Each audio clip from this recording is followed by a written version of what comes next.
Ketika guru ketakutan, pendidikan dalam bahaya. Sejak kapan sekolah menjadi tempat yang menakutkan bagi guru? Sejak kapan pendidik harus mengajar dengan rasa cemas? Kita telah dikejutkan oleh peristiwa memilukan seorang guru di SMK Negeri 3 Jambi dikeroyok oleh oknum siswa saat kegiatan belajar mengajar di sekolah.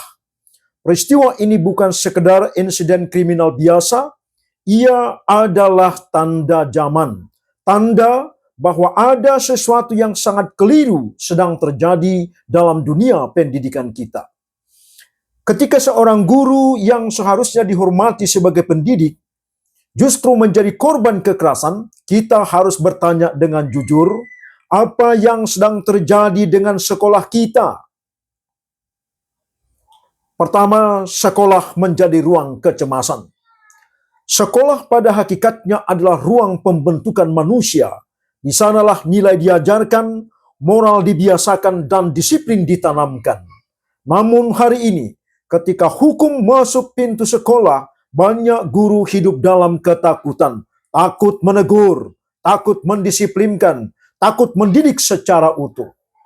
Bukan karena mereka tidak peduli, melainkan karena mereka sangat mudah dilaporkan ke polisi atau diseret ke pengadilan karena setiap tindakan berpotensi dipersoalkan secara hukum.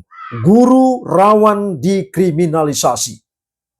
Sekolah perlahan berubah, bukan lagi ruang pembentukan karakter, tetapi ruang penuh kecemasan, ruang ketakutan untuk mendidik. A fearful space for educating. Kedua, hukum masuk sekolah tanpa nalar pedagogis.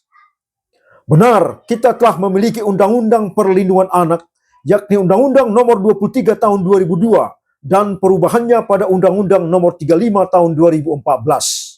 Undang-undang ini penting dan perlu.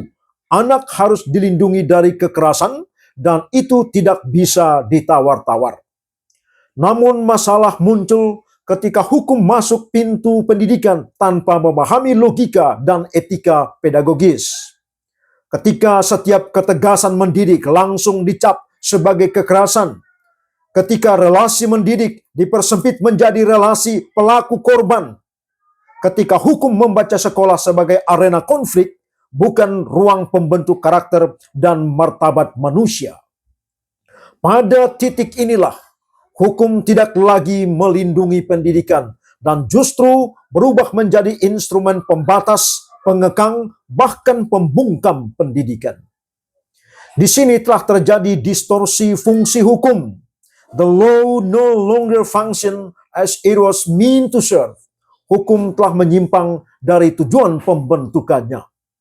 Di sekolah, guru tidak lagi bertanya bagaimana membentuk karakter anak ini, tetapi apakah tindakan saya aman secara hukum? Pikiran dan batin guru telah bergeser kepada kewaspadaan melindungi diri, bukan lagi mendidik. Inilah awal dari krisis yang belum disadari oleh banyak orang di antara kita. Ketiga, pendidikan tanpa nilai adalah ancaman. Jika pendidikan dipaksa berjalan tanpa pengajaran nilai, tanpa pembiasaan moral, tanpa disiplin pedagogis yang sah, maka pendidikan akan kehilangan arah, menyimpang dari panggilannya semula. Kita telah melihat siswa berani menentang guru, berani mengeroyok guru, tetapi merasa diri benar karena dilindungi hukum. Berani bersuara tetapi menolak tanggung jawab. Percaya diri tetapi benar-benar telah kosong rasa hormat. Sehingga pendidikan kita akan menghasilkan anak-anak cerdas tetapi tidak berkarakter, pintar tapi arogan, cerdas tapi kehilangan empati, tidak tahu sopan santun dan batas-batas, berani tetapi tidak bertanggung jawab. Dalam perjalanan sejarah yang panjang, manusia cerdas tanpa moral tidak pernah menjadi berkat. Ia justru menjadi ancaman bagi kehidupan. Dan tanpa kita sadari, ke arah sanalah pendidikan kita sekarang sedang meluncur. Keempat, ketika hukum melindungi anak tetapi membungkam guru. Hari ini anak dilindungi oleh hukum, namun guru dalam proses mendidik belum memperoleh perlindungan. Kita belum memiliki hukum yang secara tegas membedakan antara mana kekerasan dan mana yang disebut disiplin pedagogis. Negara belum menghadirkan hukum yang melindungi pendidikan sebagai proses, khususnya pendisiplinan pedagogis yang sah, yang dibutuhkan untuk pembentukan karakter dan moral anak-anak bangsa. Akibatnya guru dilemahkan, wibawa sekolah runtuh, sekolah tidak lagi menjadi otoritas pembentuk karakter, dan anak-anak kehilangan figur pendidik yang berani mendidik. Seruan kesadaran sebagai penutup.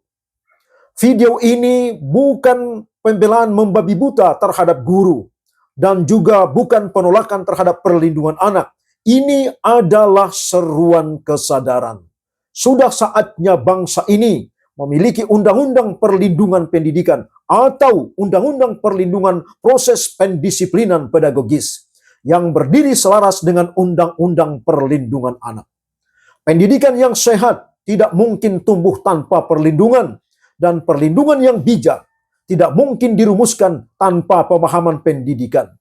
Jika sekolah terus dibiarkan menjadi ruang takut, maka generasi yang lahir adalah generasi yang keras kepala, reaktif, sulit diarahkan, cenderung melawan, dan miskin tanggung jawab. Pendidikan kita berada di ambang bahaya. Oleh karena itu, jangan biarkan kondisi ini berlangsung lebih lama, hai para pemimpin bangsa.